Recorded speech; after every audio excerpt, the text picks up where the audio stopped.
If you've been on the internet for a good while like me and many others, then I'm sure you've had at least some interaction with the tons and tons of social network sites out there. Hell, there are people whose entire lives depend on these social networks, but out of all of them, there always seems to be one that gets more disdained than any other. Whether it be in terms of fandoms, people, or just general garbage behavior, why is it that Tumblr is not only the main site for the internet to point at for these things, but more importantly, how bad is it really? Hello everyone, this is the RPG Monger, and coming from someone who has condemned Tumblr tons of times, I started thinking, is it really all that bad compared to the other sites around it? So today, not only do I want to delve into how the site even works, but how it became such a hotbed for, well, stuff like this. In concept, Tumblr really is quite simple actually, as at its core, it's just a blogging platform that most people use as a microblog. Though when it comes to the interface of Tumblr, that's when some issues begin to arise, as many core functions of the site actually cripple discussion, resulting in a variety of, well, odd sets of circumstances. First of all, let's discuss the whole system surrounding reblogging, because with others on the internet having retweets and favorites, Tumblr has this mess. When someone decides to reblog a post and add something to that said post, it creates an entirely separate post, completely disconnected from the original. The original poster could then delete their post, but the version of it existing with added content from the reblogger will still exist. Though if they don't delete their post, then literally all notes from all versions of the post will be shown on the original post. Confused yet? And a quick side note here, no pun intended, in case you've never actually used Tumblr. On Tumblr, notes are basically the summation of all reblogs, likes, and comments on that exact post. So here's where the problem arises. Say you have this man over here who creates a post talking about how the new Berserk had better quality than the original anime from the 90s. And well, we all know that's flat out wrong. But then you'll have this boy over here who isn't too keen on the spicy nonsense that this man was spitting out, and leaves a detailed reply describing just why he was wrong. Well, in turn, a good bunch of people follow in his stead and not only leave likes on his reply, but leave replies of their own, telling the original poster how dumb they are. Well, considering how on Tumblr there aren't really any forms of disliking or downvoting, all of these forms of feedback people are leaving, even if mostly negative, only further propagates that said post, making it appear that people actually agreed with it. Of course, in actuality, the good majority of people strongly disagreed, but in the end, this creates one of the main problems surrounding Tumblr as a whole. The echo chamber effect.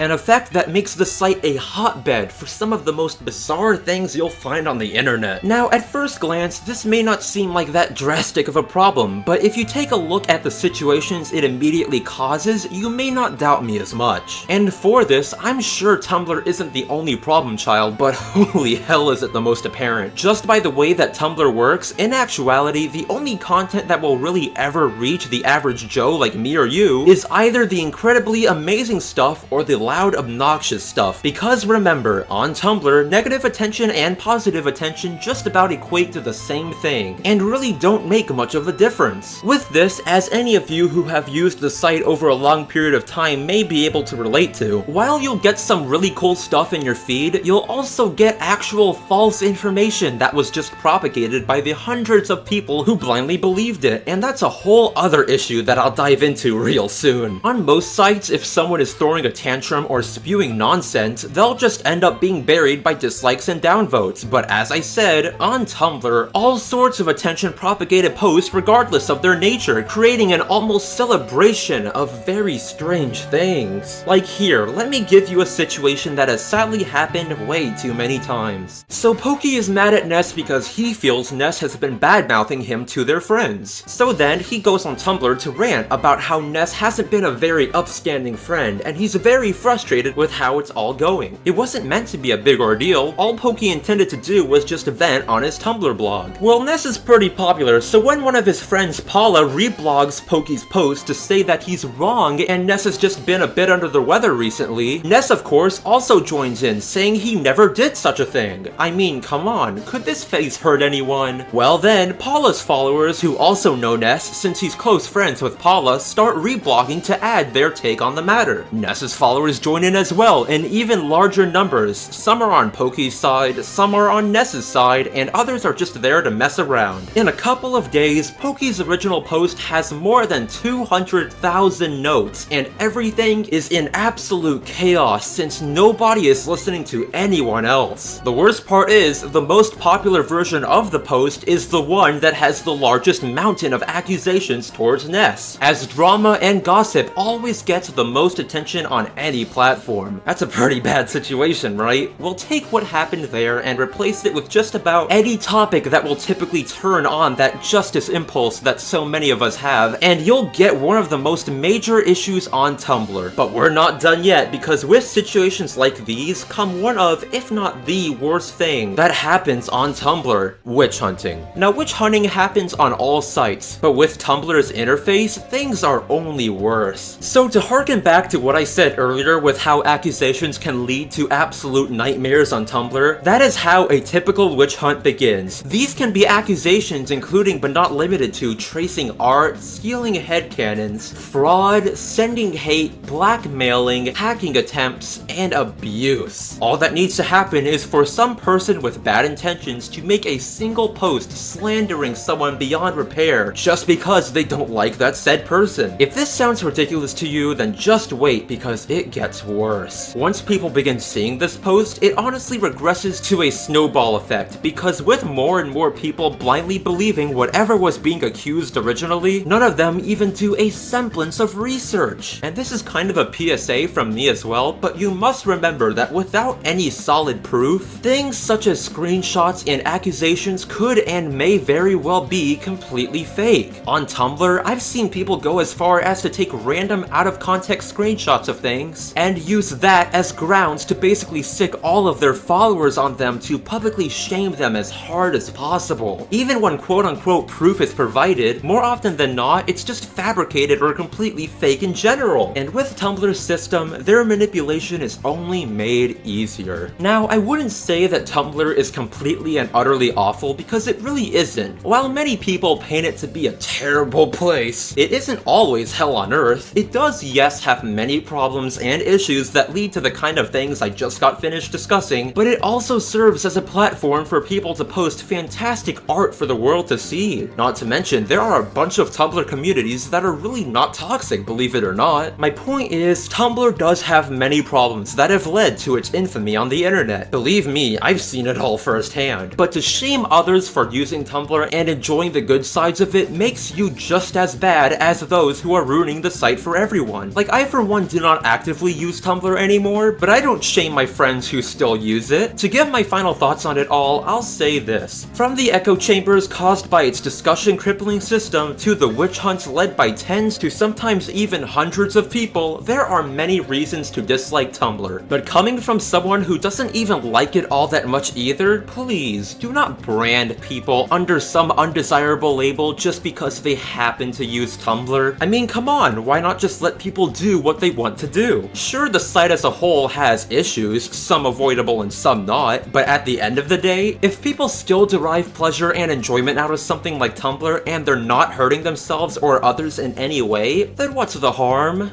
If you enjoyed this video and want to see more like it, do subscribe, and today's cool thing of the day is something I'm sure a lot of you have heard about by now: net neutrality. Now, I'm going to have to take a bit of your time with this, but I plead you all to stay and listen, because this entails everyone who has done just as much as watch this video. For those of you who don't know, net neutrality basically keeps it so we can communicate freely online. It means an internet that enables and protects free speech by preventing ISPs from blocking or discriminating against content or applications that ride over those networks. Like how our phone companies shouldn't decide who we call and what to say on said calls, ISPs shouldn't interfere with the content we view and post online. Without net neutrality, the internet as we know it would change drastically. Our cable and phone companies could carve the internet into slow or fast lanes, ISPs could slow down its competitors' content due to political opinions it disagreed with, and ISPs companies could even charge extra fees to the few content companies that could afford to pay for the preferential treatment, which basically shoves everyone else to the wayside to a slower tier of service. The free open internet as we know it would be no more. Hell, even with sites like Tumblr that I just got finished talking about, without net neutrality, cable and phone companies could basically decide which websites, content, or applications succeed, doing as much as crippling all the sites we've come to know and love. Companies like AT&T, Comcast, and Verizon would be, for the lack of a better word, dictators over who is heard and who isn't, as without net neutrality, they'd be able to block websites or content that they didn't like with ease. Now, there are many others who have done exactly what I'm doing right now, and I hope there will be many more. So the question is, what can we even do at this point? Well, to that, I'll be providing a multitude of links below to not only more information, but ways for all of us to fight back and let our voices be heard, as right now, that is the best thing we can do. Net neutrality and the safety of the internet as a whole is in our hands. Thank you so much for listening. And that being said, I'm the RPG Monger, and don't forget that each and every one of you are fantastic.